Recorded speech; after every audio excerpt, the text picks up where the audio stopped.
Welcome to the Emotional Horsemanship podcast. I am your host, Lockie Phillips, and I help deeply caring equestrians create emotionally balanced horses with science, empathy, and feel. This podcast is a safe place for anyone who desires a better future for horses and for the equestrian lifestyle. I hope that you will enjoy these solo and collaborative episodes where we enjoy a deep insight into our horses' worlds and ways in which we can make that better for them. If you love horses and are willing to do right by them, you're going to love this podcast. And I thank you for being here. Continuing on the Polish guest theme from last week, my guest this week is Isabella Flemming. Isa is the reason that I got my start with horses. She ran the stable in Poland where I gained my beginnings as an equestrian, as a trainer, instructor, and horseman.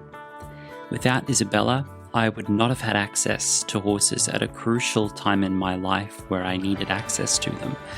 But not just any sort of access to horses who lived good lives, who were trained and cared for well, and the education and guidance that I needed to really hone my skill set. Isa is one of my mentors, my foundational teachers, and someone I consider chosen family. And though she doesn't work with horses anymore, her story is one I'm sure many listeners will resonate with. I brought Isa and her daughter to my farm in Spain recently to show Isa that her kindness, her generosity, and her support of me was not wasted. To show her what she helped me do in my life. It was a full circle moment for me, and I think for her too. And whilst she was here, we sat down in my office to record this podcast. If you are interested in knowing the end, look at the beginning. Here is how I got my beginning. Okay, Isa. Hello. Hello. So it's a full circle moment for me to have you here in my home, and then to have you on my podcast and give you some space and some time to introduce yourself to the people who are interested in my work and what I do. Because in my opinion and experience, you are one of the reasons why I'm working with horses at all. And so it's a big moment for me personally to have you here. So thank you for agreeing to have this conversation, even though I just broke the attachment of my microphone, but we will manage to record anyway. Yes. So tell us, Isabella Flemming,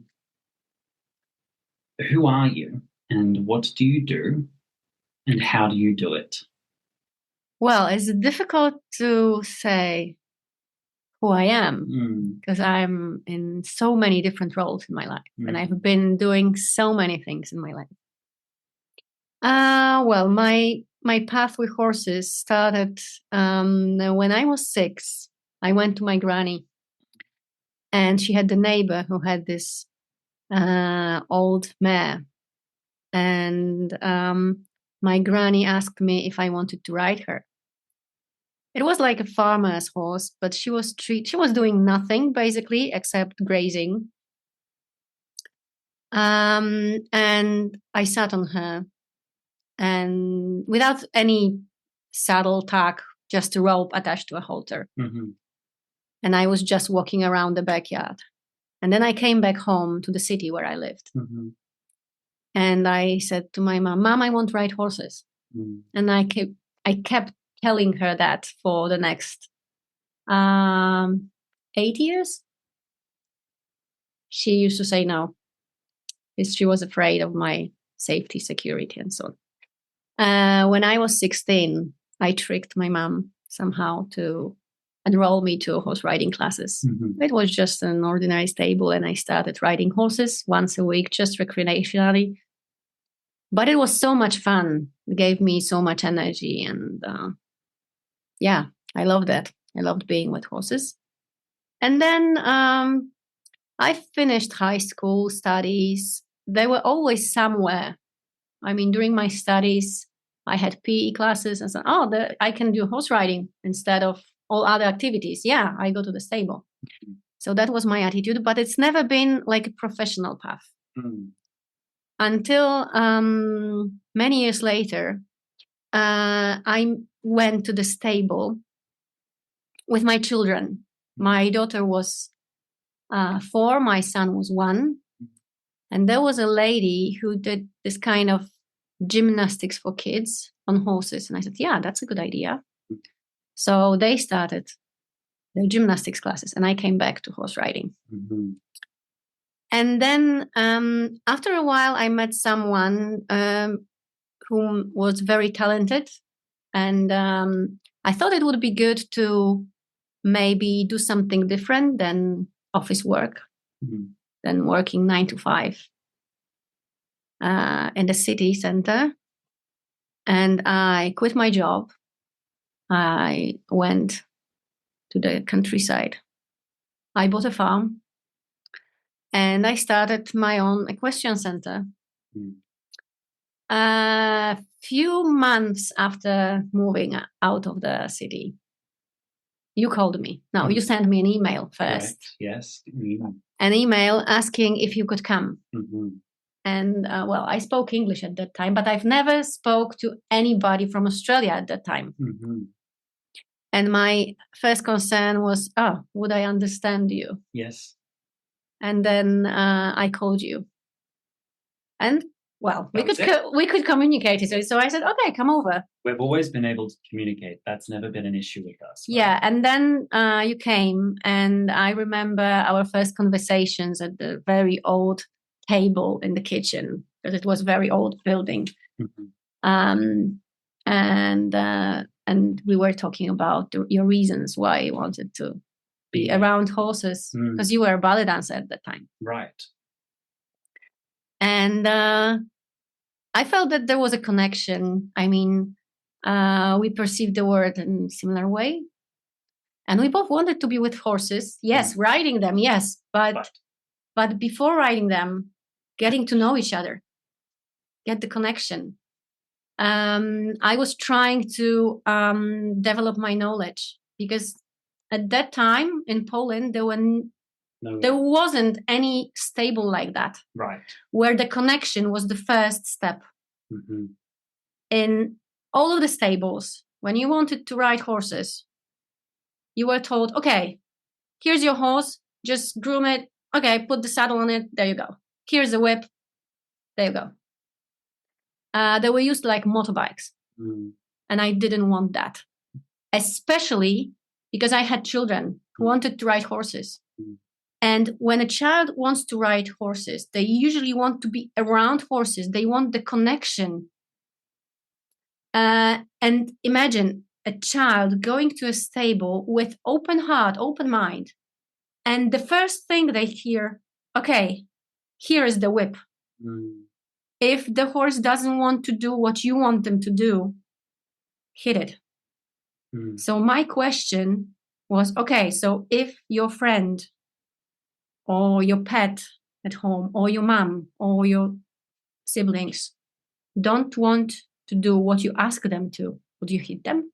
And the children that I talked to, they're like, no, of course not. Okay, so why the whip? Why the whip? And that was the kind of business I wanted to create. Somewhere where people would feel okay with their sensitivity, where horses were treated nicely, when something else was more important. The relationship, the emotions, the connection first. And then the technical part. Then the movement of your body with the horse. And the psychology of the horse, and also of the human being. Because everyone is different. Every horse is different. Every person is different. And if that horse is perfect for you, it might be a disaster in relationship with somebody else. Because each one of us has their own story to tell. So, that's how we met. And we spent hours talking. And training, and it was fun. Not only to show you that word, the equestrian word, but to learn from you as well. It was amazing because as a ballet dancer, the technical part for you, it was just a piece of cake. So at some point, I realized that it would be better for you to look how people are trained. What are the challenges, and to be able to see how the horse behaves in different situations with different people, because they are like mirrors. They show you everything, and you are sensitive, so you can perceive those things. You can see that. Other people's not always can, but everyone, I believe so, everyone can learn that if you let them be. Just be with the horse. Do nothing. It's very difficult. Also, it was difficult for me. I had to learn it because I'm the person who likes doing nothing. And expect. And, I did that yesterday, so why isn't it working today? And then I get frustrated, right? And then I realized, okay, yesterday was different. Today is different. Just relax. You have unlimited time.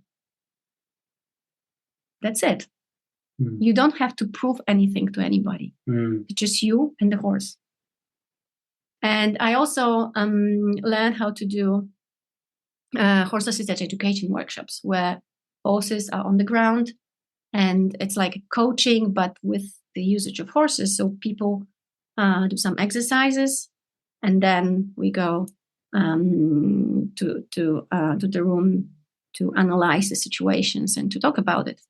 And basically my role was posing questions, like in coaching. And I remember one situation that when you participated in this kind of communication workshop with other people, there was always like a group of 4 up to 8 people at most. And in the middle of this workshop, you realized something about yourself that you shared with the group. It was really emotional. And then after the whole day of the workshop, I remember you came to me and you were so happy about that situation, that change in you, and that you asked me, okay, I want more. And I remember saying, no, not anymore. Now you go to the horses tomorrow and you just be there. And you need to analyze what happens over probably next 2 weeks. And then if you want more, we can talk about it. And that was it. And you never needed any more like kind of workshop or anything. You just asked the horses. And you were just with them and they told you everything. And yeah, that was a nice lesson for me, because I realized that horses can be really, really powerful. Really. So I found myself in my 20s living in a country I never thought I'd live in, working a job that I dreamed of working. And very quickly after arriving in this country I never expected to be in, because I followed a job that I dreamed of, very quickly the job on the other side of the achievement of the dream was feeling very different than what I had expected. I'm not even sure I had expected anything from the job, because I was so focused on just getting a job in dance, a good one.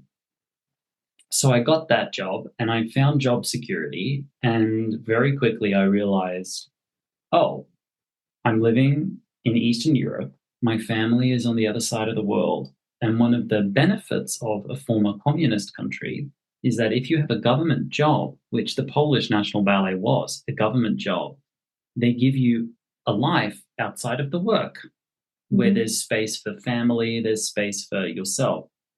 And this space for family and this space for recreation outside of the job at the theatre, but I had no family and no friends. So I find myself in my 20s living in Eastern Europe by myself, living the only Australian in the company, it's 2 people in a company of 85 with English as a first language, more alone than you can ever imagine what alone is like.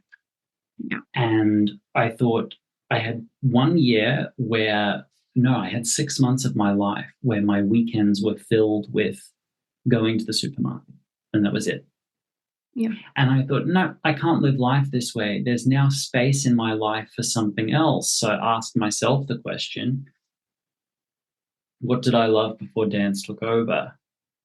Horses immediately came to mind. So I tried something. I went to a little school in Warsaw and had a riding lesson. It was a pretty crappy riding lesson where the horses were treated like motorbikes, as you say, very mechanically. And if I had a question about the horse, I asked, why is the horse doing this? The answer was not a solution for why. The answer was what to do to get what I want. I said, that wasn't my question. My question was, why is the horse doing what she's doing? Not, how do I get what I want? See, and this is a problem I come up against in my work today. Not enough people are asking, why is the horse doing what they're doing? They only ask, how do I get what I want? They don't even consider. Considering the horse continues to not be popular. And so I had that experience, and I immediately course corrected, because the experiences I had first with horses felt too similar to the dance career. So I got on Google. I've told this story before, but I've never told it to you like this. I've told this story everywhere, but I got on Google and I wrote Horsemanship Poland. And your website was on the first page that came up. So good job, whatever you did with the Google SEO. Well, I just created my website and that's it. Well, it means that there was nothing else at that time, really. Yeah, I actually used this kind of drag and drop tool for dummies because I'm not technical, but I knew I needed website, even the simplest one. Right. But I needed that. Right. And what happened next? The provider of this drag and drop tool invited me to promote their tool because what I did had success because of the subject that I presented was in equestrian plus coaching, and not only riding, but for example, workshops for business people. Yes, I taught them leadership using the horses as mirrors of the emotions. And that's why they invited me to promote their tool. And then I took bank loan. And guess what? Bank invited me also to be in their commercial with the stable presented there. So that was like a domino effect. But I was just, trying to show the emotions that I want to move, that like to let people do something different. You did the right thing, because I was one of those people looking for something different, and your website was in Polish, but I was working in a big company, so I knew I didn't want to go to a big school. I didn't want to go to a stable where there were 60 horses and learn our lesson from who knows what. Yeah. I wanted to go to a more intimate environment where I could have the attention of the teachers and I could focus on the horses. And I wanted to see that the horses were living the way I remember them living in Australia, which was with space and living outside. And your website clearly showed a family-operated business, a young relationship for yourself and your partner at the time, and horses living outside in a relaxed way. And I wrote to you in English, apologizing for my lack of Polish, and you got in touch with an equally long email, and we got on the phone. And you said to me, I asked you, how long have you been doing the stable? And you said, are you sitting down?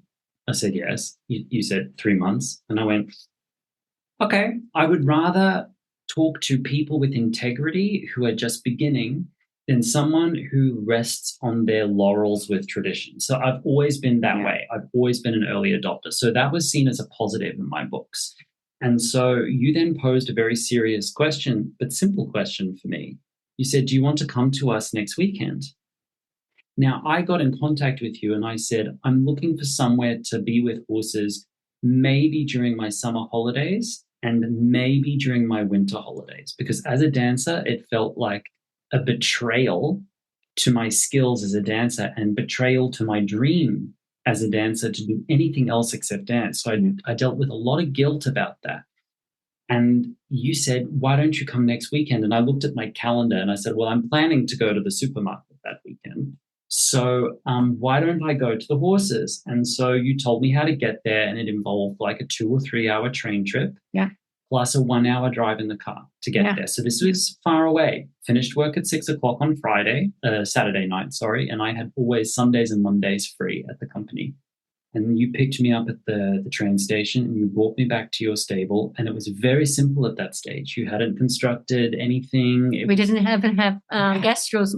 Nothing. Yeah. And I was in your house, in your guest room at your table, and we made a beginning. And I did not care if you had an arena, if you had prestige, I didn't care about any of that. All I was looking for was people who could teach me how to talk with horses. And you immediately presented yourself as that. Immediately did. And I kept coming back. First, it was like once a month, right? Yeah. And then it was like twice a month. And then I went to go pay you for the weekend and you pushed my hands back at me. Yeah. I said, but please take something for the petrol money. And you said, okay. You took something for petrol money. And then you started to refuse my payment. I don't know why you did, but I have to thank you from the bottom of my heart for doing so, because I had no money, but also you didn't have much money either, right? And you were struggling. Equestrian businesses are hard to make a profit. And you, for whatever reason, recognized my motivation, my talent, and you just opened your lives and your home to me. And as a teacher, you took me under your wing. You had a talented partner who had a zone of excellence as well, but I had more lessons with you than I did with him. Yeah. And you gave me an opportunity, and we stopped being clients and service provider, and we started being friends, and then we referred to each other as family, and I would spend all the time with you. And years we went like this in Poland. Yeah. And I brought you to my farm here to let you know and to show you that extension of generosity was not wasted. I didn't take it for granted, and I've done everything I can do with that. And now I'm in a position where I can offer the same kindness to someone else. So there's a young girl in New York State in America who's 17, and she took off her spurs at my clinic, and she fired her abusive trainer because of my clinic. And now she is on a scholarship in my business. And I said to her recently, last month, her mother was saying, thank you for giving the scholarship. I said, no, I'm just paying this forward because 10 years ago, Isabella Flemming did something like this for me. So now I do this for you. And I've been looking for someone else I could give the same kindness to. Mm-hmm. And I found a couple of people, and then they convinced themselves that, I don't want to be disrespectful to their character, but they showed me that they were not appropriate for such an extension of kindness for whatever reason. And so I found a young person who I think asked. Yeah, you mentioned asking the question, why? Yes.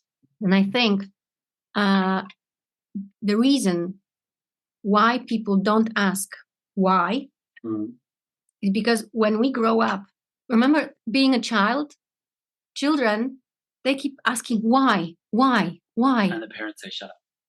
Always. It's like 4 times why in a minute. And then we grow up. That's why people don't ask why. And, keeping that inner child in you alive helps enormously with horses. Yes. With anything, to be honest. But especially when you build a relationship, especially with horses, but any relationship, even with human, then it's better to ask why than to have expectations or, oh, he does that because of this, and that. How can you tell if you don't ask? Yes. And we've always been curious people, you and I, and we've always asked those questions. And you trained me from the beginning with horses to always have that question at the front of our minds, always. And not only did you teach like good horsemanship from an emotional and psychological perspective, you taught the mechanics of riding with such a standard that is now my golden standard, because I go out there in the world and one of the most common questions I get from other instructors is, I'm trying to give lessons, I'm trying to run a school, but I watch bad riders sit on good horses and destroy them. Yeah. How do I fix this? And all I go to in my mind is the memory of your business in its prime. Yeah. When you would do a 2-hour lecture on biomechanics, 2 minutes on the horse, another 2-hour lecture on how they're moving their body, and then practicing off the horse. And then you presented a herd of horses who you all rescued, most of them. And then they were given to us, some of them. Most of them were given. And then you taught them how to be bitless. And then most of them went completely bridleless. And towards the end, when the business was ticking over really well, because in the end, the business was successful. It flourished, Your horses with beginners were in neck ropes. Yeah. With beginners in a group lesson in neck ropes. And the horses' backs were good. Their minds were good. Yeah. I mean, what you created in that little stable in the middle of nowhere in Poland, for me, is my golden standard for what a riding school can be. And it succeeded. Yeah, and the story that I also have in my memory is one client, you probably remember, Eva. Mm-hmm. The first time, if you're listening, the first time she came, she's a very active person. Also, she likes doing things all the time. And the first time she came, I invited her to this 2-hour lecture. She listened very carefully. She took notes. She did some ground exercises, moving her pelvis and all the technical part. And then she went on a horse. She did great. And then I said, okay, now get off the horse. Yeah, but I want more. I said, you reached your limit today. I can see your muscles are tense enough. No, I can do better. Get off. Okay, 2 hours break. Then the afternoon session, again, similar situation. She wanted more, but I said, no, that's it. Now we can go upstairs. We can watch some, educational videos and, presentations. We can analyze what happened here and some more stuff. And at the end of this weekend, that weekend, at that time, the first weekend that she spent with us, I asked her for feedback. Mm-hmm. I always try to get some information about people's feelings and so on. And she said, well, it was fine. I expected more. I expected it to be more intense. Because, there were like 2 hours break in the middle of the day. And, we could do more. And I said, well, okay, thank you for sharing that feedback. Okay. And I thought she would never contact me again. 1 week passed.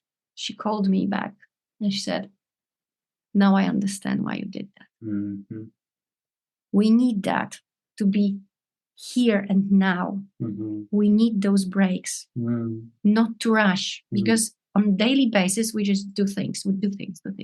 Yes. There's always clock ticking. You need to get up, go to the job, do your job, do the chores. Everything is just, time related. Yes. And you need to do a lot of things during the day. And there you go to the stable and you have the same attitude. Okay, oh my gosh, I just have 1 hour or just 1 weekend. I need to do as much as I can. No. You go to the horse and you are just there because that's the way they are. They're here and now. They don't have the clock ticking. No. That's it. Yes. And after a week, she understood why we did so many breaks, why I said, okay, now your muscles had achieved the top of their possibilities for today. Now, this is the limit of the information you can digest for 1 day. That's it. You need that time to digest that. Yes. And at clinics now, I have a 2-hour lunch break, the same like you had with your... So the legacy continues. The legacy continues. I mean, so many stories we have at that stable, training together, riding together, traveling together, doing things. I mean, so many stories and so many people. And I had lessons with you, and I had a couple of lessons with your partner over the years, but mostly lessons with you, frankly, because he was busy being the guru and you were busy actually making the business function, let's say. Yeah. Okay. And connecting with people. And actually connecting with people. He was busy being the guru. And my primary education there, because I didn't speak Polish, I was only beginning to understand a small portion of Polish, and everything's in Polish. And so I'm there watching, pure spectator. Everyone's going wah wah wah wah wah wah wah wah wah, or if it's Polish, right? Exactly. I'm just hearing noise and body language. And I'm watching humans watch the horse, and I'm watching the horses watch the humans, and watching the horses watch the humans, then looking at me, and I'm going, don't look at me. And I'm pure zoom out, pure like fly on the wall of an equestrian center. Yeah. And hours and hours and hours, years I spent simply observing, because I wasn't a paying client. By the time you had many paying clients, if there was a lesson available for me, I was the last one of the day, and I never complained about that, right? But the observational time I spent, I think it was more precious. This was the best thing that could have happened to me, especially because it wasn't in my mother language. Because if it was in language, I would have been using the wrong part of my brain. I would have been making it an abstract or clever or intellectual exercise. Exactly.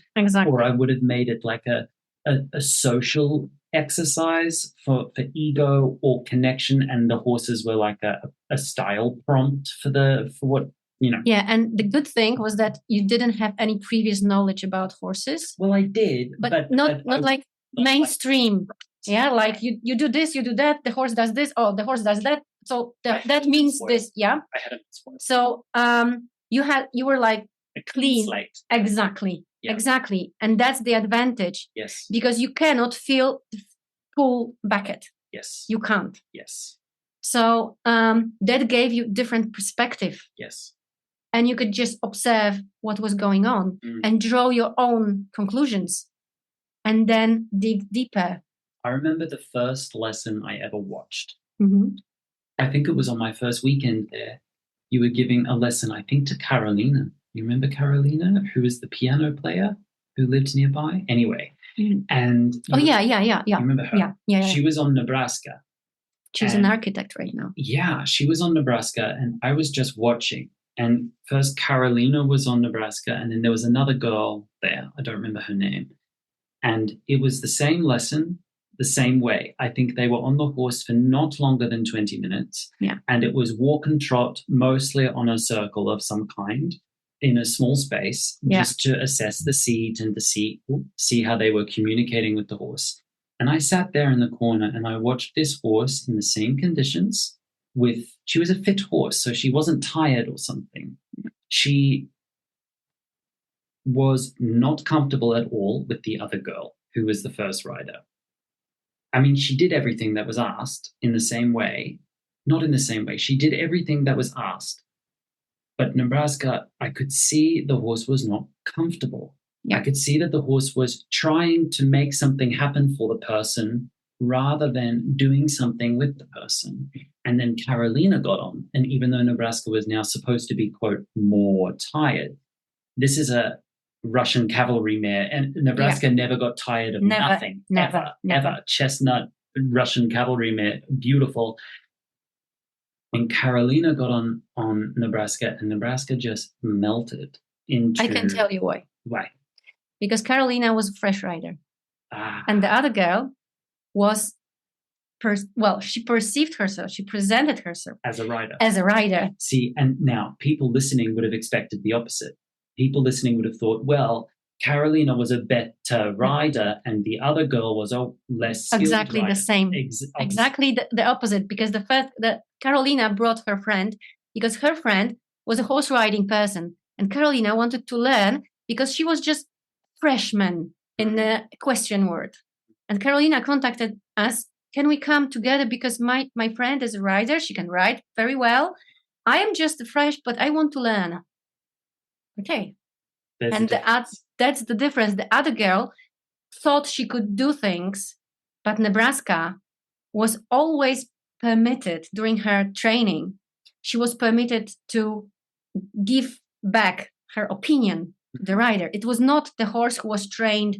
But You know, you need to do that. You have you. That's it's not like obedience. this obedience. That was not like slavery relationship. Right. Nebraska was permitted to think. Yes. And was asked questions. Yes. During the whole training. Yes. What was the result? If the rider was trying to treat her as a slave, Nebraska said, Get off me. And sometimes even she would stand still under the rider who was a coach, a trainer for last 20 years. We had this situation that a lady who trains horses and people for like 20 years before that sat on Nebraska, and Nebraska said, okay, I'm not moving. I'm not moving. And she tried everything. Well, we never gave anybody a whip because we treated the horses with respect. Well, that lady was really confused. What is going on? So she tells you. And she now, gives you dear listener, if you've ever worked with me or been to a clinic, now you know where I come from and why I work the way I work, because this was my foundation. This was the foundation you helped me build, which was horses who would not do it mechanically. They would do it with you emotionally or relationally or not at all.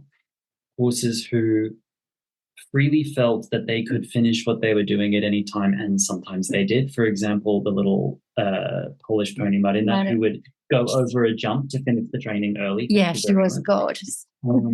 And also to witness thousands of your students come through that school. Yeah. And we saw repeatable patterns that if somebody came, whether they were advanced rider or novice, with an open heart and willing to learn and not feeling entitled to anything from the horse and not asking the horse in complicated ways to position shoulder and position rib and blah, blah, blah, and all the things, right? If they just let the things to the side for now and made a simple approximation with the horse with an open heart first, and then build the relationship, then you could work on the things and the detail and the position later. Exactly.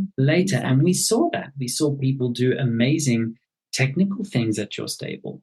But the beginning was really the beginning that I believe it always should be. And I look at that period of my life with such warmth and affection and gratitude, huge gratitude. Like, thank my lucky stars I found you, because I don't know what would have happened. I really don't know what would have happened. Yeah, but on the other hand, every time when you came, I had possibility to work with someone who can see the details. Right. And you asking me questions opened my mind. Oh, I have never thought about that. Okay. And sometimes your point of view was completely different. Right. And just by asking that question, it opened my mind. And I wasn't afraid to tell you either. Exactly. Right. And you were giving me feedback. And also, you are very sensitive, and you taught me how to be more in the moment. Because I am very, active. I need to do things. And for me, doing nothing is a learned skill. Yes. Right. It's not my natural instinct. Right. Absolutely not. Right. I worked very hard to learn how to just be with the horse. And with yourself. And with myself. Yeah. It was a challenge, but it was worth it. It was worth it. Now people sometimes look at me like if I was an alien when they ask me, what do you do at the weekend? I said, nothing. Nothing. Eventually I do something. Yeah, I spend time with my kids, or I go to the swimming pool, whatever. But you don't always have to plan every single second of your life. Yes. It's good to do when it's needed. Yes. Because you need certain schedule, routine. Yes. But there are moments where you just can let yourself, you can schedule the time for doing nothing. Yes. Schedule the time to be unscheduled. Yes. Yes. Yes. That's what horsemanship is for me. I schedule the time to be unscheduled with the horse. Yeah. And then always something happens. Always we do something. But I think this notion that training needs to look in a certain way. Okay, it's good to have a systematic progression. It's good to have a line to follow. But individual training sessions, session by session, can look hugely variable. And in fact, if you are interested in training a horse who asks questions and is in consenting relationship to you, one of the best ways I know to make sure that you're doing that is don't try to avoid having 2 sessions look the same in a row. Because as soon as horses learn patterns by the second repetition, by the second day of a clinic, the horses who come to my clinics know what to do. By day 2, they're already in a pattern. They learn much faster than dogs. And much faster than most people. Yes. And so if you want horses who are still remaining active in their mind and questioning of people, you've got to avoid the doldrums of repeating this pattern over and over again, because that is a pathway to obedience. Now, there's a time and a place where horses need to learn a specific skill, and you have to show up consistently and do the same thing the same way all the time. There's a time and a place for that. But I think we're, generally speaking, if you look at the industry, there's too much of that. Yeah. And not enough people who have the emotional or psychological skill set to be very flexible with their technical application of a horsemanship skill set. To be very, very flexible with it and to be very, very free with their toolkit is something I work very hard on trying to get people to coach. But I digress. The next thing I'd like to discuss with you today, because we're talking about your stable, and even though it was a challenge, huge challenge, biggest challenge of your life in some respects, and people might be asking, oh my God, where is this school now? How can I come and learn from you? Well, you cannot. You cannot, because the school doesn't exist anymore. And as much as you feel comfortable telling us how that all came about, I would like to explore it. But before we do, I'd like to just say something. And this is difficult for me to say as a man, because I've recently become aware of the cultural and social structure of the world, particularly Western society, is structured in a patriarchal way. We all know that. I've known that always. But I didn't realize how much I personally was benefiting from that as a man, even though I'm gay, even though I consider myself a minority person. Still, being white and male has enabled me to have access to respect and admiration, and people are more likely, unfortunately, to believe me, even women. Yep. And that without me making any effort to exacerbate or exaggerate or exploit that, because it's absolutely not my personal point of view to exploit that. In fact, I work very, very hard to be against it, to be a contrarian, to be underground, to go against people's expectations of what a man in this industry can be. I work very, very hard to be subterfugial in people's expectations of a male white figure being a horse trainer. No. I work against that. I actively work against it. And even though I actively work against it, it has benefited me. And there's part of me that feels like I need to wash my hands every morning from it, because it makes me feel dirty when I see female talented horse people and trainers not getting society, respect, clients, even female clients. Because they are not a man. And it's completely, for most people, it's subliminal. For most people, it's an unconscious sexism and bias and internalized misogyny that a man steps forward and puts on a hat and says, I'm a horseman, and he has a business like that. And if a woman does the same thing, she has to claw her way to the middle and be 10 times better than the man. And I think that absolutely sucks. I think it sucks. It's a part of this industry I wish I didn't have anything to do with. But unfortunately, I need to make a living with horses. And so I have something to do with that. And that sucks. So if you notice on my podcast, there are no men.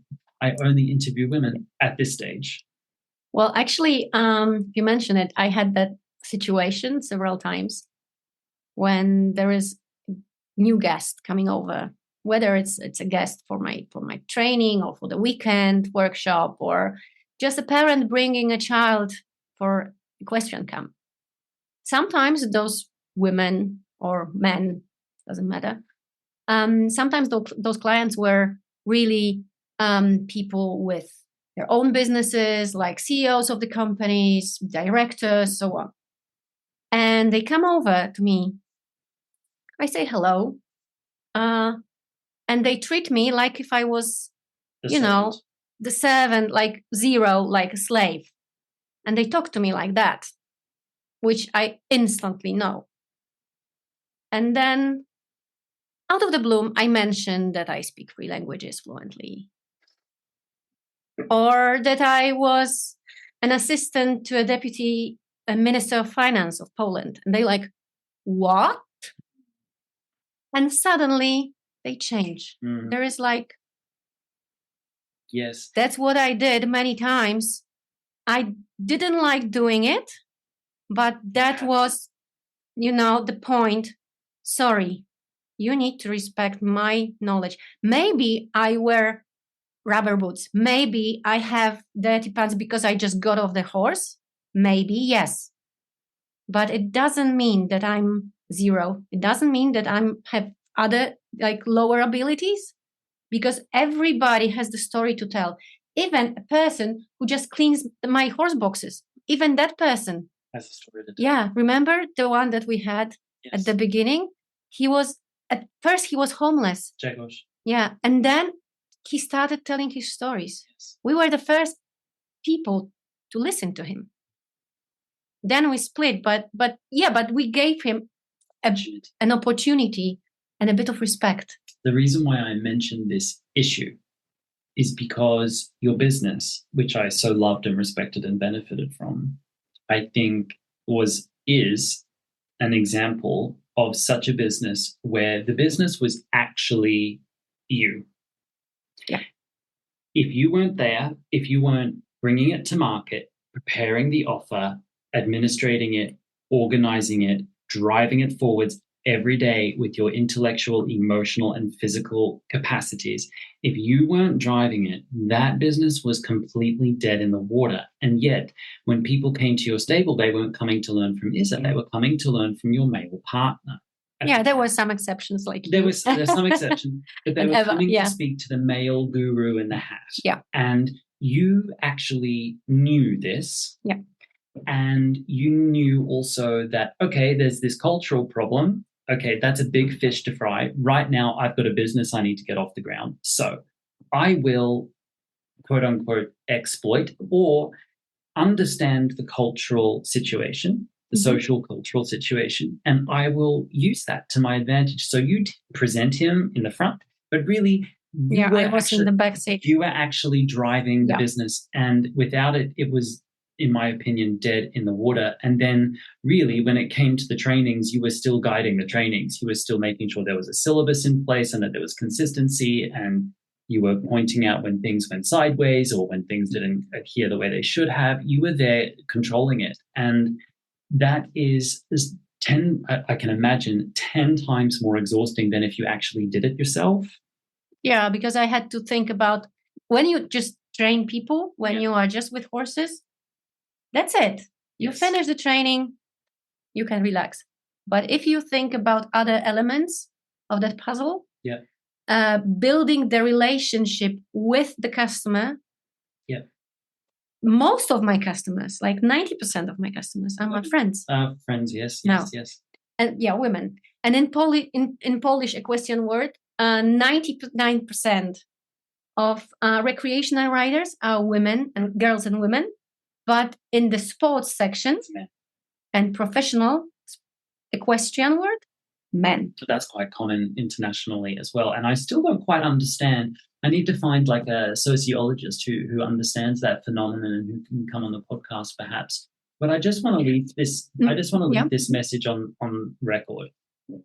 Anyone listening who considers themselves an equestrian professional and is of the female identification, if you are hiding behind a man in your business, I'd like to gently encourage you to stop it and to take up space and identify, because I am really looking forward to the day where I have to be 10 times better than the women who are snapping at my heels. That's where I really want the women to push the men to be better, rather than the women running to prove themselves as good as a man, even though they already are better than them. Mm-hmm. That's the future I want to see. And so I just want to take this moment to celebrate your work in that business, that it was a thankless task often because you didn't get like the praise and adoration and the fame that you did. For me, the more important thing was that I helped people. I helped people, not only horses, that too, but when somebody comes to me and I know that they'll tell me their story, sometimes very tough stories, very difficult emotionally. Some, especially teenagers coming over to our holiday camps. There were really, really tough stories told. Stories that they were afraid to tell to anybody else. The horses showed us always that there is something. Yeah. I had so many girls crying, either being on a horse or next to the horse or after the training, just bursting out with tears. And I usually approach them as, it's okay. It's okay. Cry. Yeah.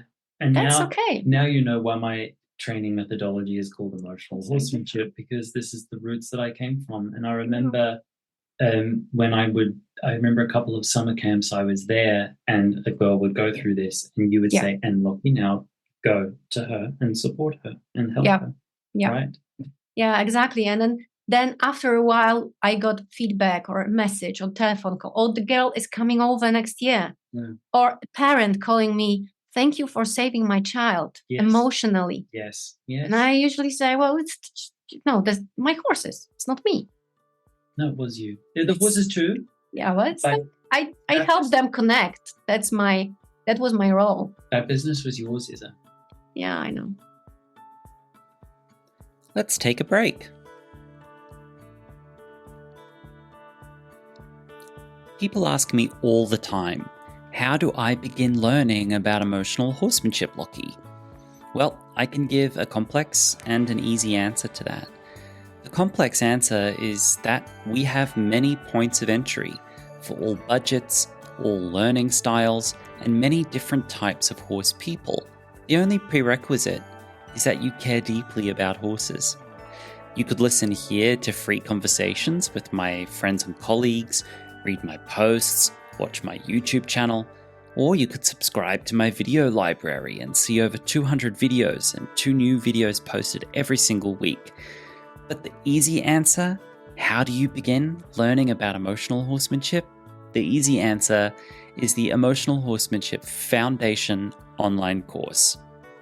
Emotional horsemanship is not like natural horsemanship. That's a common misconception, because there are elements in emotional horsemanship which are inspired by all sorts of horse training, including classical dressage, intrinsic, bodywork disciplines, and many different Western riding disciplines.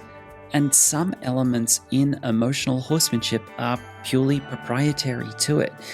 I've done a lot of inner work on myself to feel brave enough to actually say that emotional horsemanship is a method, and some of the methods in it are proprietary to it, meaning you won't find them elsewhere. This is the most important first step to learning how emotional horsemanship could teach you how to emotionally balance your horsemanship and your horse. And that first step is to study the Emotional Horsemanship Foundation online course. This humble little course is under 4 hours in length, and you get lifetime access to it. It is the course that changed the life so far of thousands of horses, and I never expected to see more than 15 people there. It's also changed my life too. This year, the entire course is getting an upgrade, and you will get access to that new version as well. Click the link in the description of this podcast to sign up for this course, or go to emotionalhorsemanship.com and navigate to the Emotional Horsemanship Foundation online course. Now, let's return to this conversation with my guest on the podcast. This is true. Yeah, what? I help them connect. That was my role. That business was yours, Isa. Yeah, I know. So, yeah. But yeah, it's Would you like to tell what in a simple way, privacy, what happened? Eventually, at some point, I gave birth to a preemie girl. She was born 2 months before the due time. So I had to spend 2 months in the hospital living with her. The hospital was 60 kilometers from our home. So I just basically stayed in the hospital for 2 months. And at that time, for obvious reasons, my partner took over business. And then when Emma was a baby, I decided that it's more important for me to be with the child, to take care of her. There was, physiotherapy involved and so on. So I decided to just be the mom. So I visited the stable. I connected with the guests, but I just attended the trainings, mostly, giving my partner some feedback. He took over all the other elements.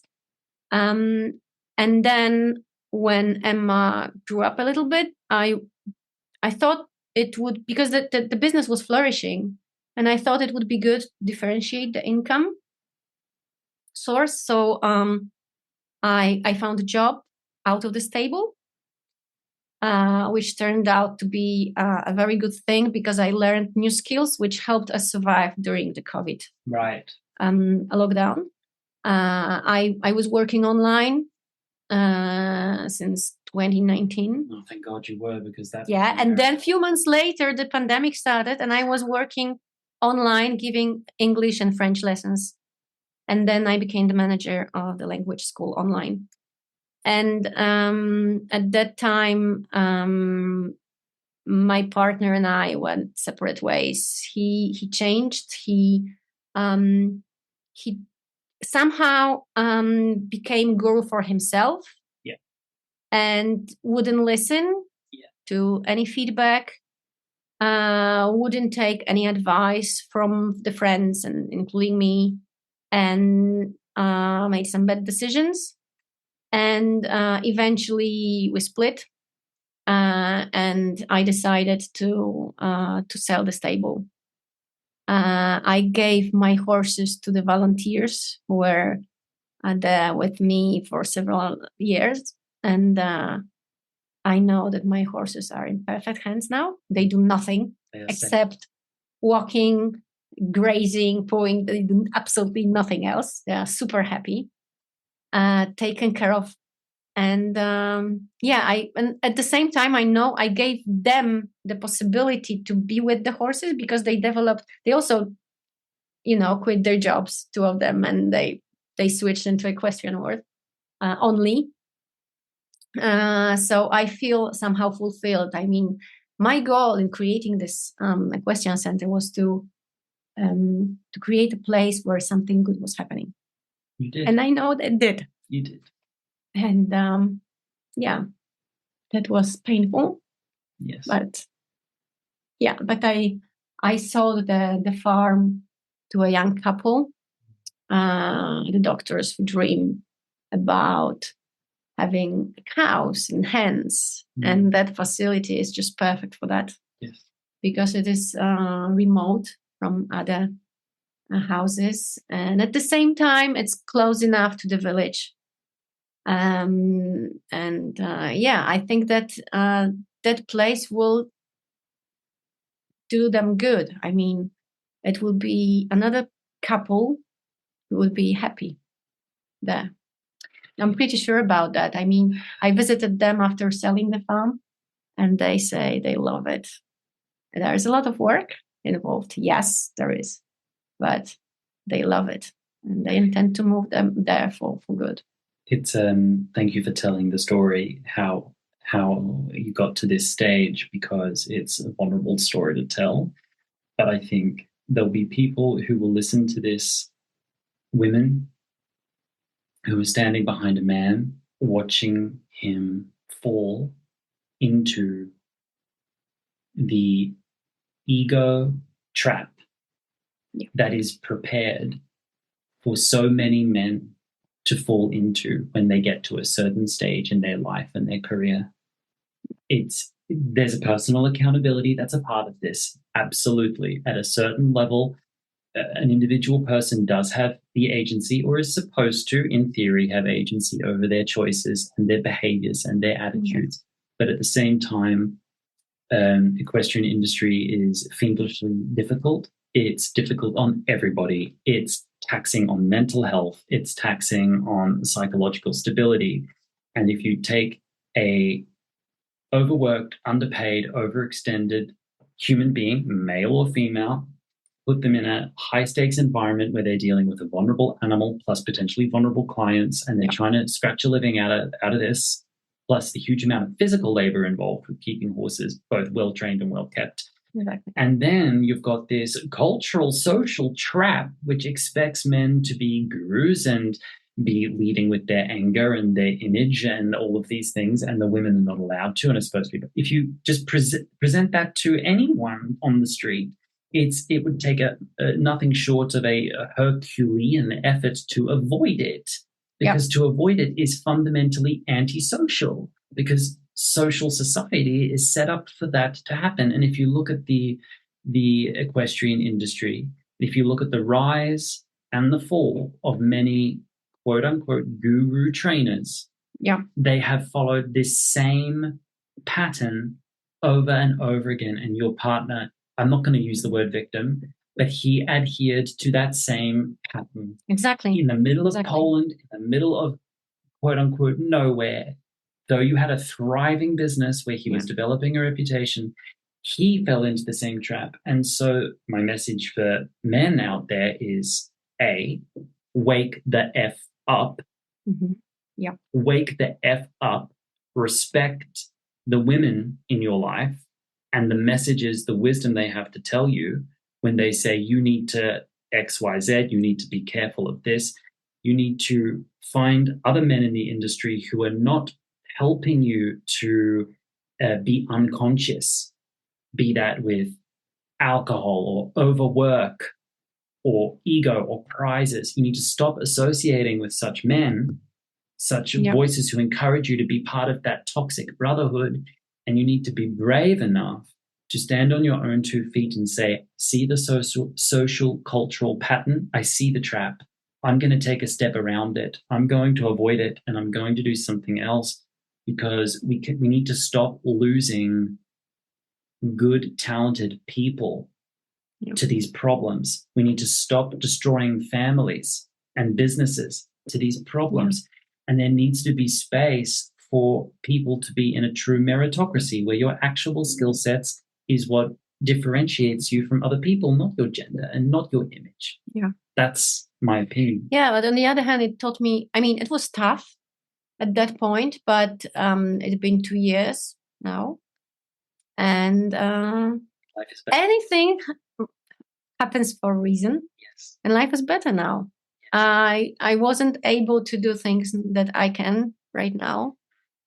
I was kind of pushed to, be stay-at-home mom, do nothing. Thank goodness I didn't agree with that, because at some point I was the only one with the income. I now I know that I'm strong enough to do anything I want. And it's been many years since you spent time with a horse, actually, except for today. Yeah, exactly. Today it was the first time for 8 years that I sat on a horse. Thanks to you. It was really, really great, emotional. And the horse showed me that you're a horsewoman. Who I am. Yeah. He loved you. And I loved him. Yeah. He's my dream horse. Yes, Sorenya, Izabella and I used to sit there in the evening over beer at like the middle of the night and dream about a big white Andalusian, did you not? Yeah, we did. And then we realized, but Andalusians are not big. Yeah, but I want big white. Well, I got it. I found him. And so it was my pleasure to share him with you today. And he loved you. He really did. He actually reminds me about the horse that I owned. It was a Kladruber. It's a very unusual breed. It's not very famous. It's traditional Czech breed. Actually, not many of those horses are out of the Czech Republic because it's like national treasure for them. And very, very tall. And he was like 18 hands. Eddie was 18. Yeah, he was huge. And he was very talkative. He was perfect horse for me because I am an energetic person. And he was kind of calm, but not boring. He asked me questions. He replied to me.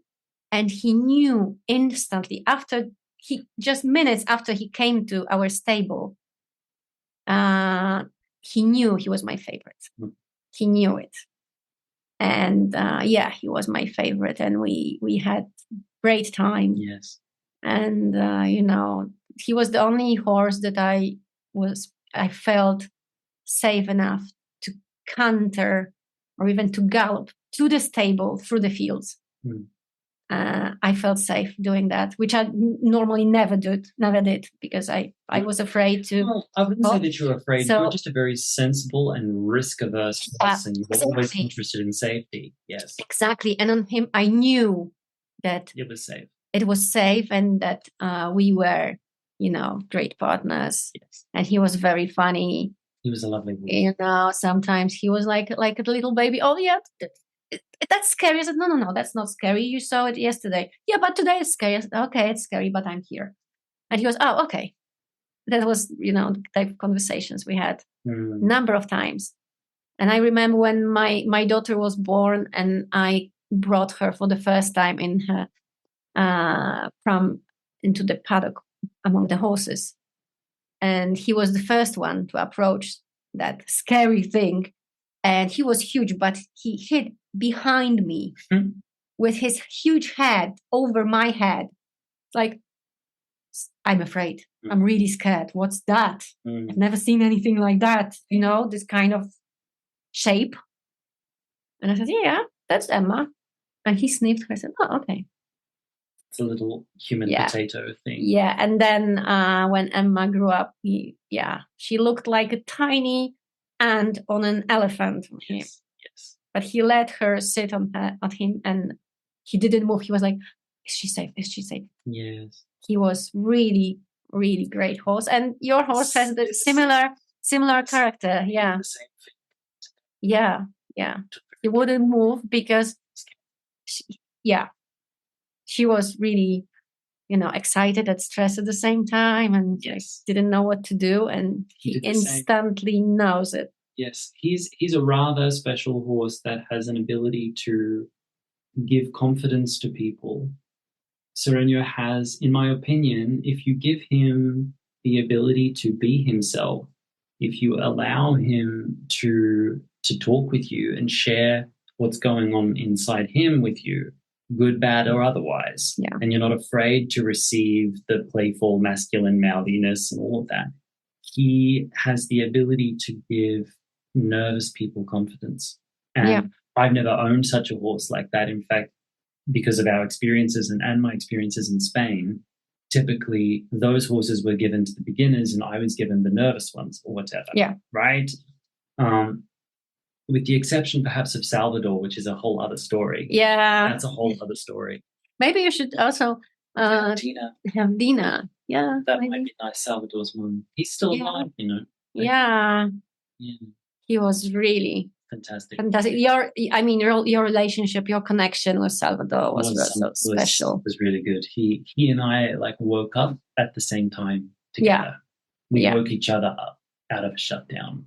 Yeah. Yeah. You did. Well, I'm going to start wrapping up this episode, and I like to wrap the podcast up with these 3 questions. And I know you don't know these questions, so that's good. You haven't prepared answers, because people are starting to prepare answers now. No. Which means I need to change the questions soon.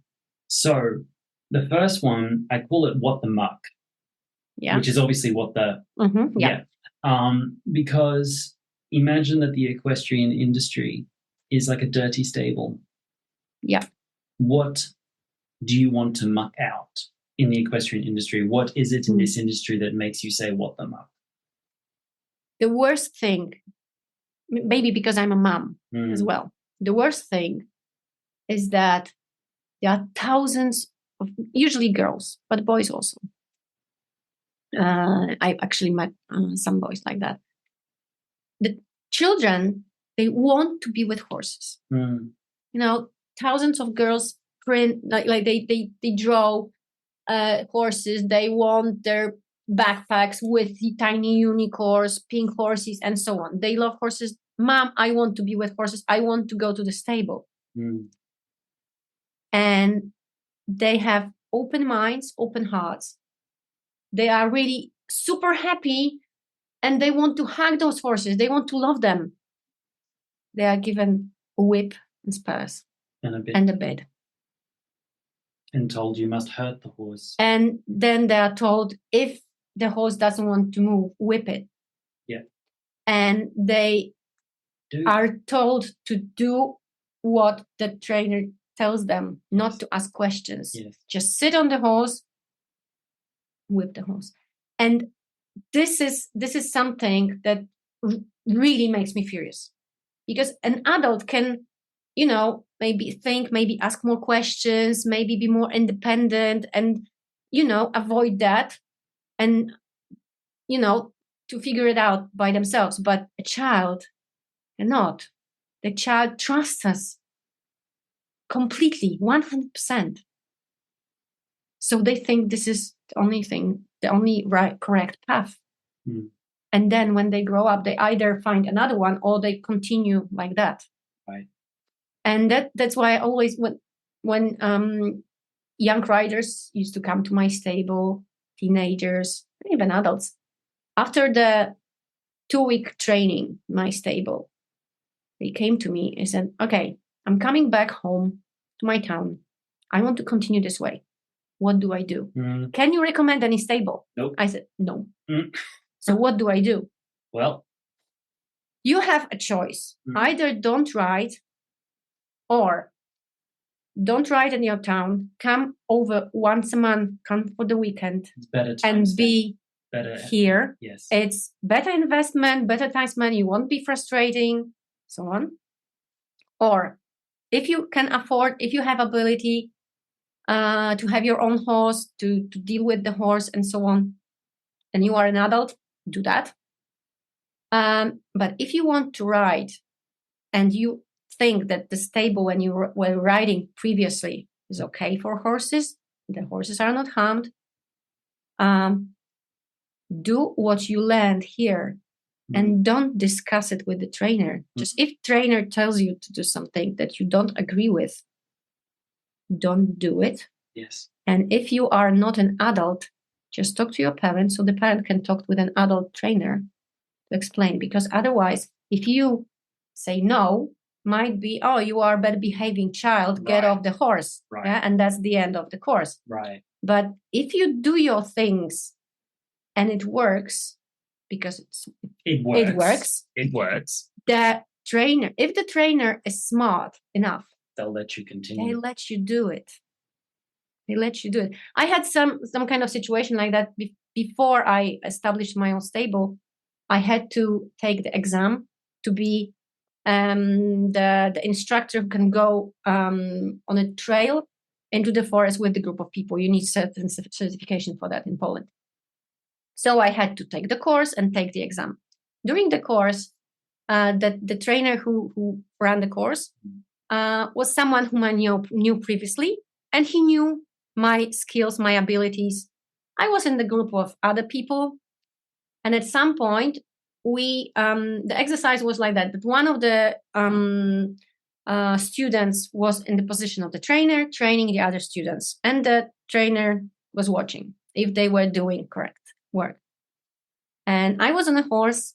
One of my colleagues was trainer, and she tried to correct my riding. And she said, move your leg forward. I didn't react. And then she repeated that, move your leg forward. I said, no. And I continued doing what I was doing. And then she said to our trainer, you need to correct Isa. She needs to move her leg forward. And he said, leave her alone. And that's the attitude you might, I wanted the teenagers and the kids. But going back to your questions, the beginnings of the whole path is the biggest disaster for me, because that's you're just crushing those children. You're crushing them mentally. Some of them they will be okay, but some of them it's like the split of the mind. How come we teach them aggression? That's the worst part. Hold that thought. I'm going to the bathroom, and then we're going to finish the podcast. Okay. Okay, cool. This bit I'm going to edit out. You're doing so well. You're doing so well. Thank you.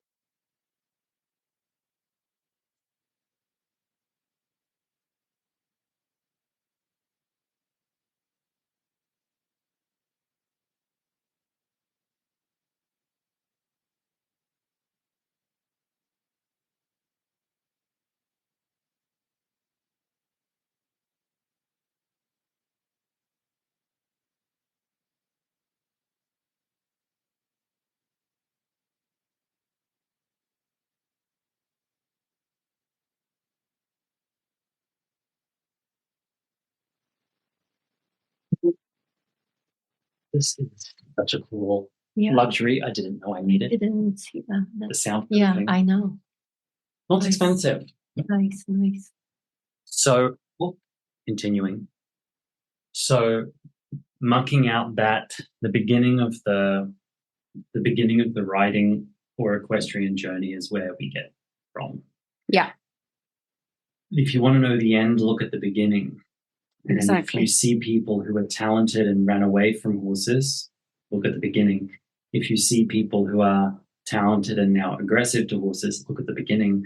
I had someone at a clinic recently, and I found out this information from a colleague of mine who told me. I was doing these exercises in empathy, which I've had a conversation with you about what they look like. And someone at the clinic turned to their partner, because we do this in partners. And I think they said something along the lines of, I was told that they said something along the lines of, what's the point? Yeah. Human beings have a natural tendency to dominate and be brutal to each other and to animals. So they felt that these exercises in empathy were a pointless endeavor because human nature is to be aggressive. No. And I thought, who was your beginning about that person? Who got them at the beginning and taught them, here, you love a horse? Oh, so here's an instrument to beat it with so that you get what you want. And the disillusionment in the eyes of a child that is learning that I love this animal, I'm here because I love them, and now I must beat them to get what I want. It must cause like an incongruency that lasts for life. Yeah. Almost like a psychological break that lasts for a lifetime. And then we are surprised why teenagers are aggressive, for example. Yeah. That's what we do. Yeah. That's what we do. And I strongly disagree with the sentence that human beings are dominant. Me too.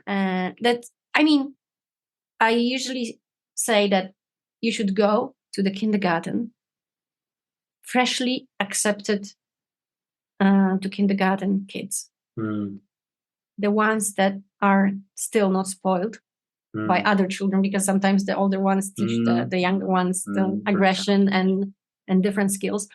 But look at the children, or even at home. Are they aggressive? Have you ever seen an aggressive 1-year-old child? No, I haven't. They learn it some.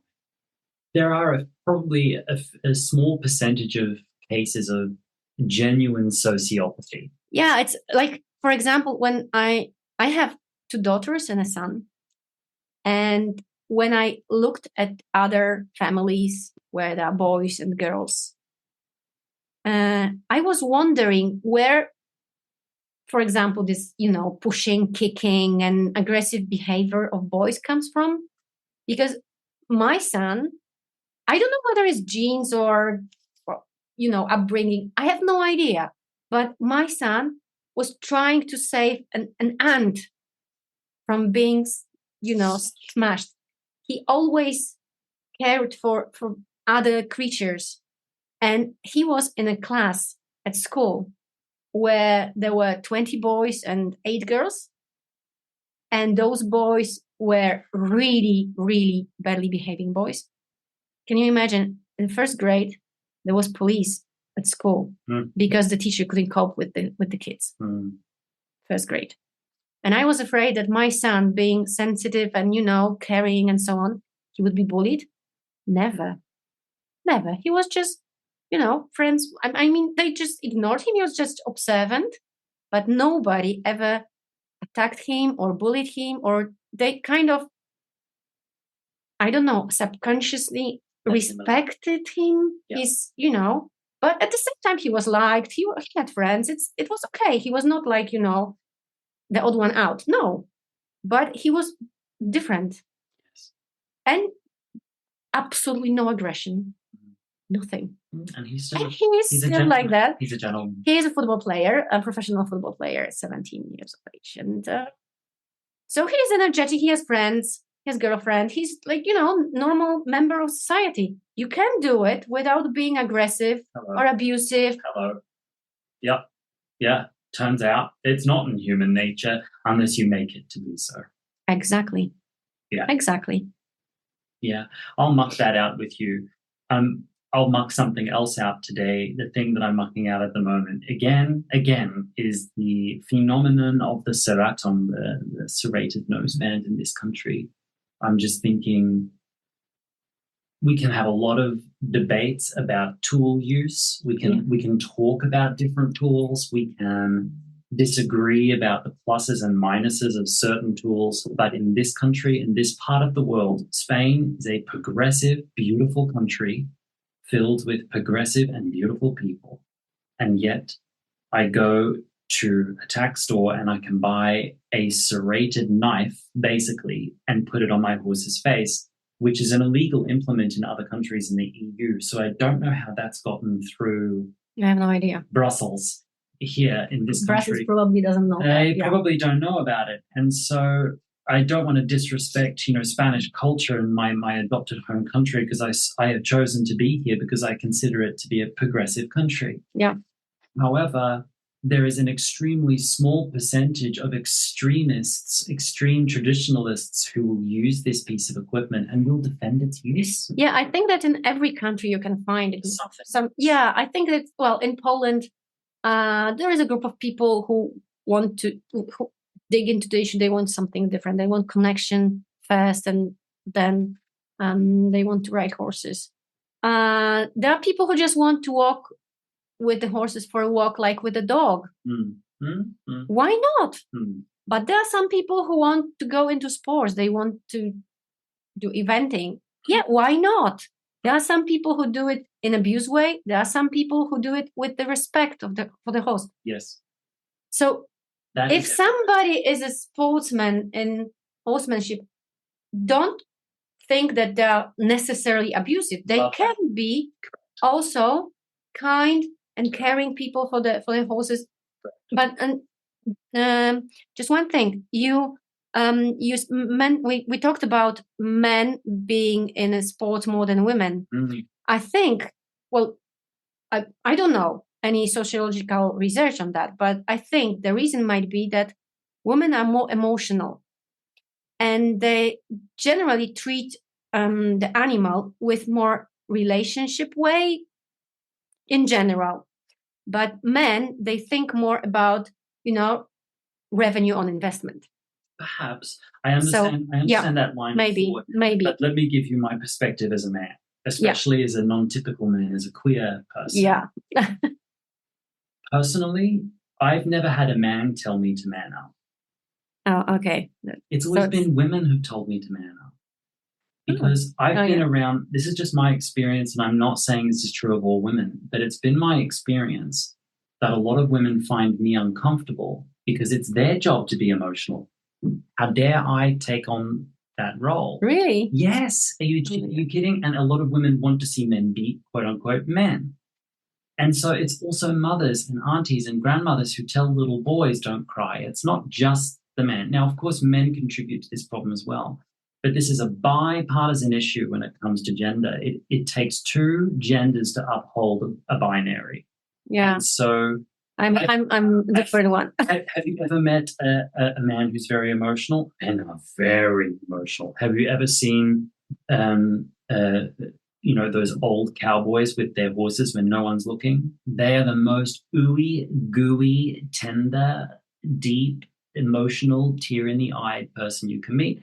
And then some women can be incredibly aggressive and brutal towards people. Yeah, I saw women like that too. Yeah. So I don't necessarily I think there's general rules here and there are exceptions to those rules, but I think women uphold a gender binary for male and female as much as men do on both sides of that issue. And I think if there is a general rule that is here, it is that women are given permission to be emotional and men are not to. Exactly. We are not given the permission. We are equally emotional because we have the same emotional brain. Exactly. But women have said, yeah, you have that full pass. You can express that. Men, you can't. You're supposed to be stoic. You're supposed to be rational. You're supposed to be aggressive. You're supposed to be masculine, whatever that means. And it also comes from upbringing, as you said, because, now at the moment, I teach students, Łódź University, I teach students how to communicate. I run communication workshops. And during that workshop, one of the questions I asked, so when you think about emotions, good, bad emotions, and they always say, yeah, there are good emotions and bad emotions. No. Just emotions. Period. That's it. Yes. The good and the bad thing is that what you're doing with it. Right. The emotions that you feel can make you feel bad or good.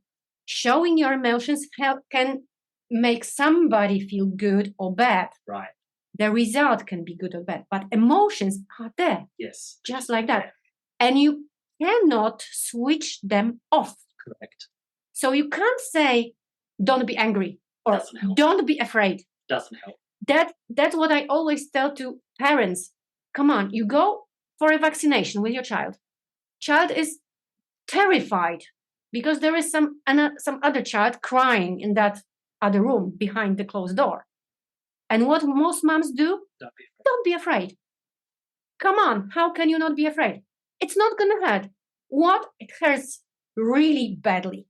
Yeah. Really. And children being taught that adults are emotionally dishonest and that they are supposed to also be emotional. And that their emotions are neglected. At that point. That's what the child learns. So I always, somehow, maybe because of the books I read before becoming mom, maybe it was just my intuition or my own experience, and I wanted to do something differently. What I did, my communication was like that. Okay, it's gonna hurt, but you can deal with it. Yes. It's okay to be afraid, but you have the choice not to be afraid. You don't have to, but you can. It's okay. You can be angry in whatever other situation. You can be angry, you can be frustrated. It's okay. And in that situation with vaccination, I told my daughter, it's going to hurt, but you're going to be okay. And even if it's like an infant that doesn't seem to understand, of course they understand. They understand everything. Yeah.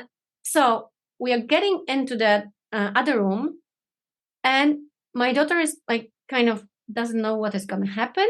But then she looks at the different, things in the cupboard, and there are some posters on the wall. There's usually, colorful walls and colorful clothing of the Nasda, because that's children's doctor.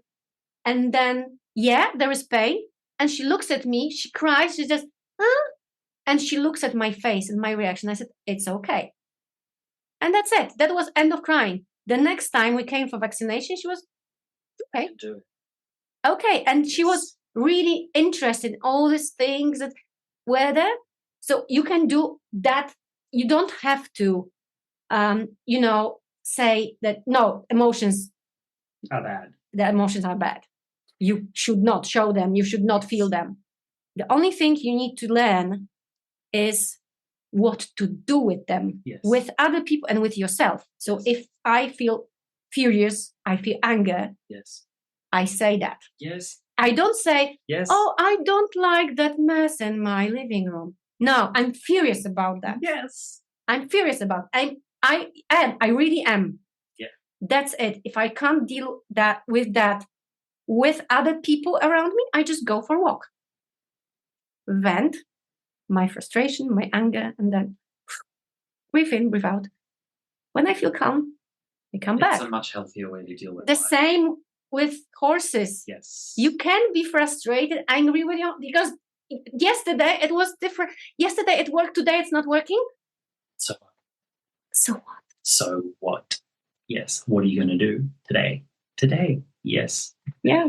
Dear listener, you now know why I am the way I am with horses, right? Because you're listening to the human being that initially had the most influence over my journey with horses than anybody else. I mean, these were the conversations we were having from the day one.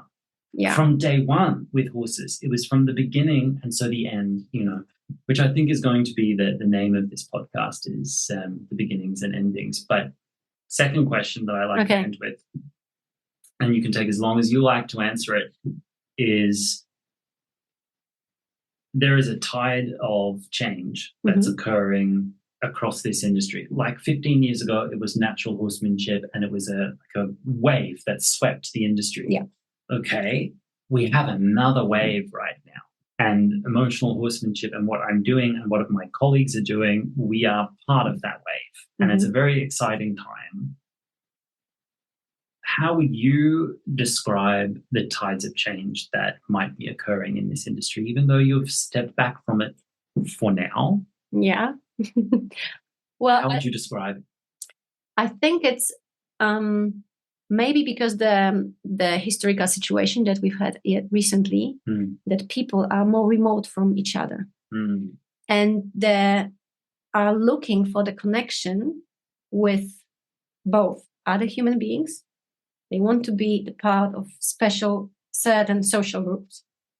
They're looking for it, but also with the animals, because I think that they realize that that's what keep them sane.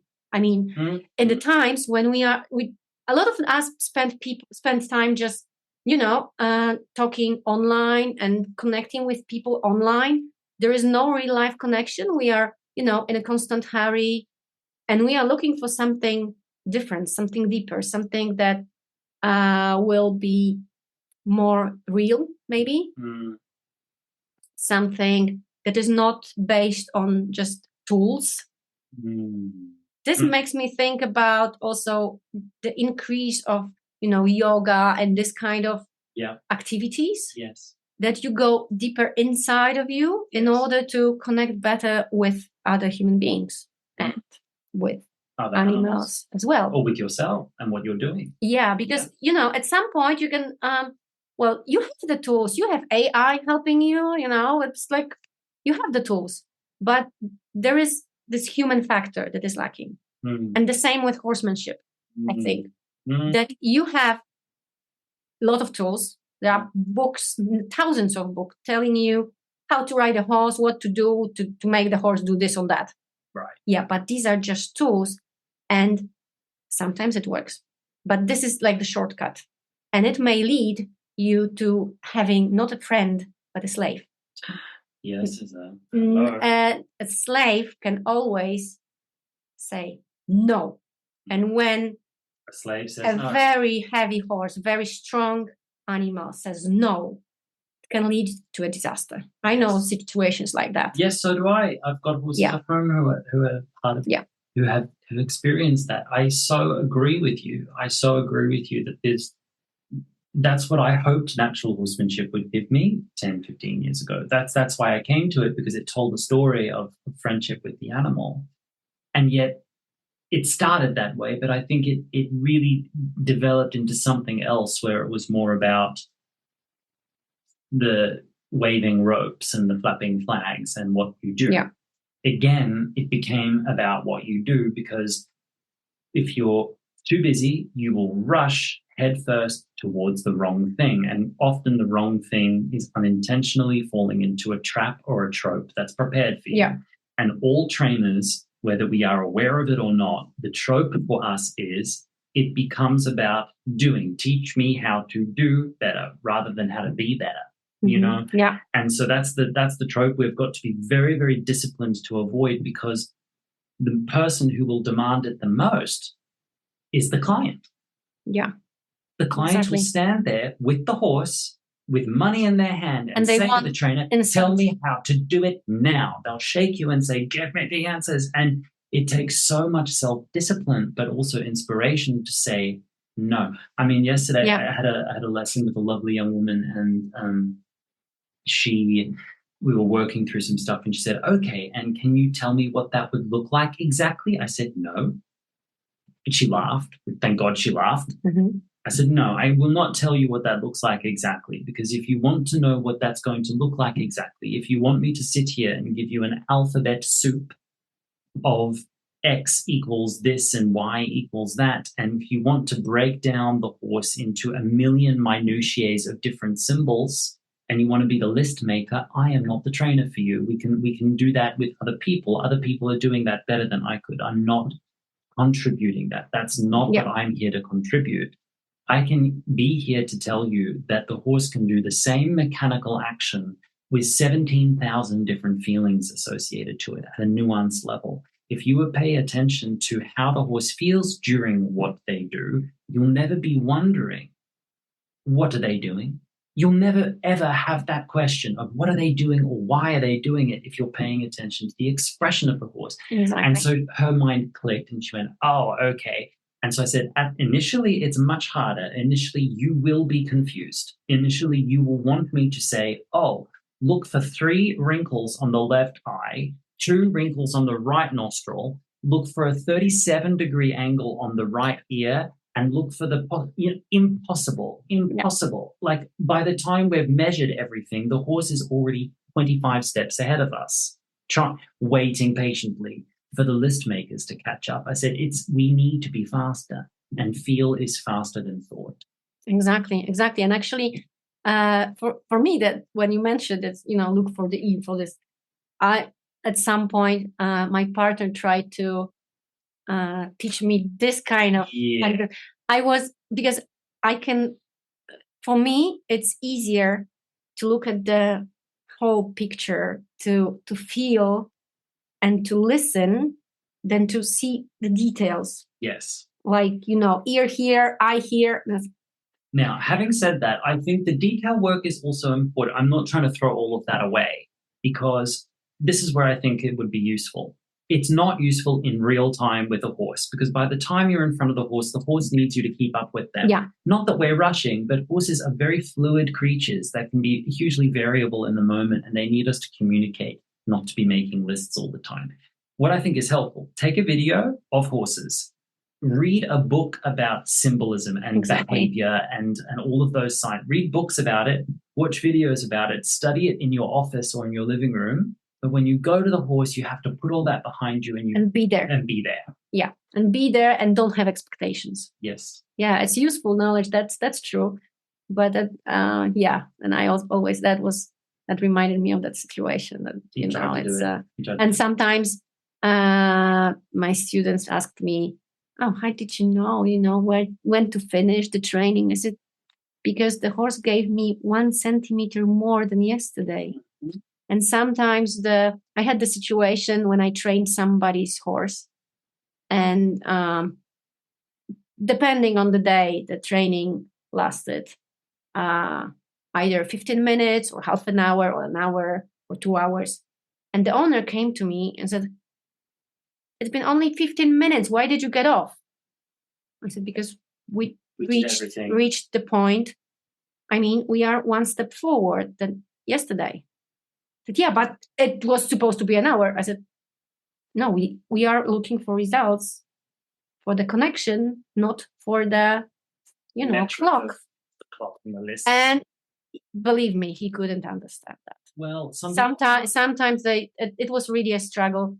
Then in the end, I stopped training horses for that person. But yeah, that kind of challenges might appear. But it's if you at some point, if you reach the situation that you don't have to prove anything to anybody, right?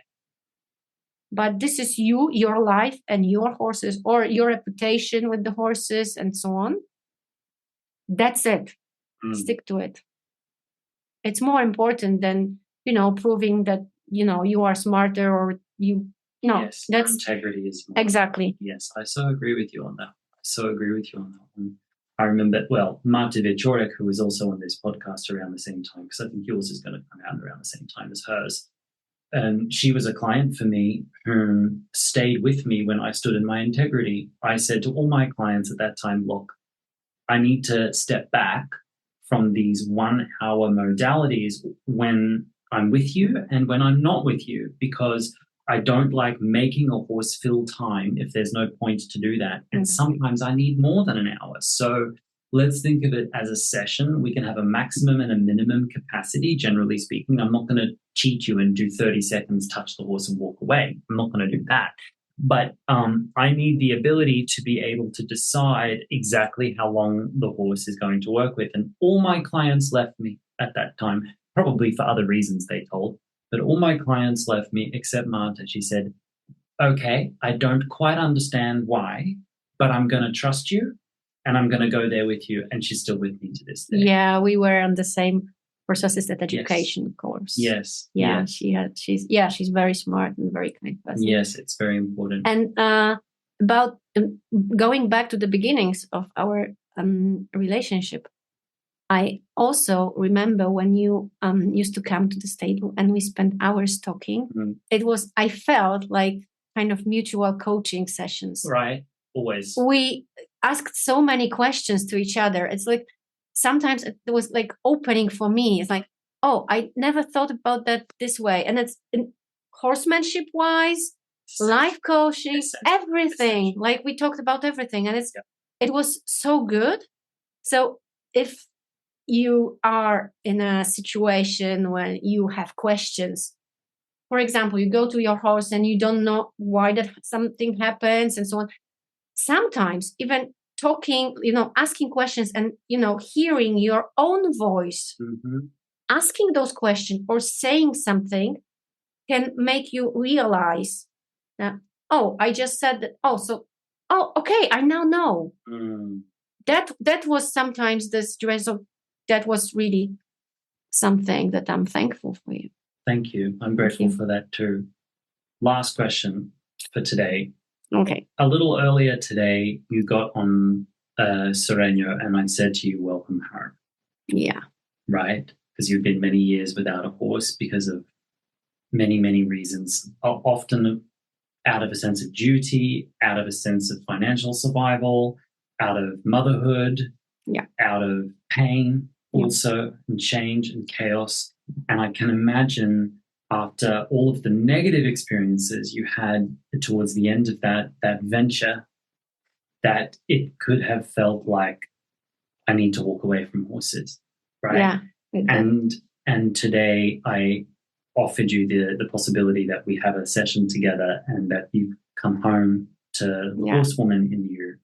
So the last question is inviting you to describe what feels like home for you.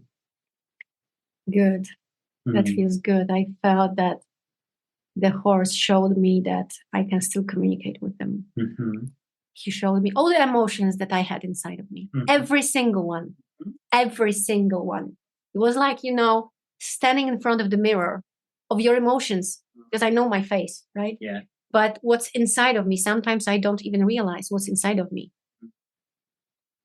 And the horse can show you everything. Yes. What's inside of me. I didn't want to go back to horses because there is no stable that I know of, no trainer that I know of in my neighborhood, in the place where I live, even within the, let's say 100 kilometers from home, where I could just go and be with the horse in this kind of environment where there is no rush because the clock is ticking, yes, or because they don't understand, like, what do you want? Yeah, horse riding lessons? No, I didn't want that. I didn't want to go to a stable where I'm doing something with the horse and the horse next to me is abused. Right. I didn't want to have my own horse because I at that point I have more important expenses. I needed to get the distance. Yes. But here it felt really good. Like coming home. Like coming home. Yeah. Yeah. Maybe I will come back to the horse. He really liked you. At one point, I just stepped completely back, and it was just you and him. And the look on his face was like, yes, I'm speaking really with a horsewoman, because this is a horse who knows what good treatment is. And he knows what good handling is. It felt like if he was a child coming to me. Yes. Like, yeah, hug me. Yes, yes. And then he worked with you on the saddle in a very nice way. He really used his body, and he was very careful also, because we had some noises on the road and my other horses spooked, and he stayed very calm and made sure you were okay. He took care of me. Really. Yeah. So, really, because I haven't been riding for last 8 years. Well, you could never see it with your body. You were you need practice like we all do, but it was all there. All the movements were there. Yeah, you can't forget it. It's somewhere in the body, inside. Yeah. So, but it felt really good. I'm so grateful, and I really feel joy right now.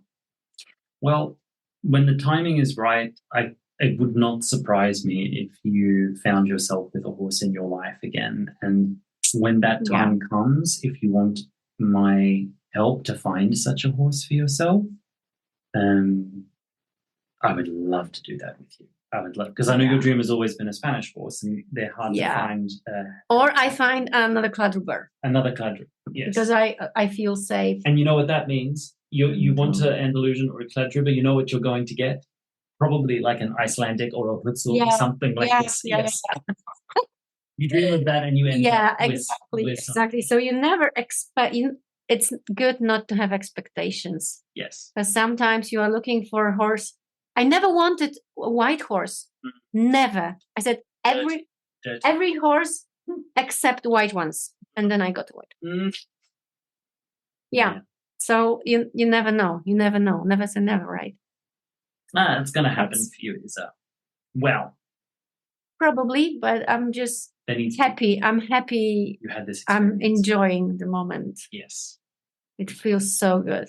Yeah. Now I need to digest it for the next. You're going to take a couple of weeks or a couple of years even. Yeah, take a couple of decades if you need to, and come back and visit us anytime. It was been so very important for me to have you here and to say, Isa, things might have gone the direction they went with your stable, but look what you did just for me.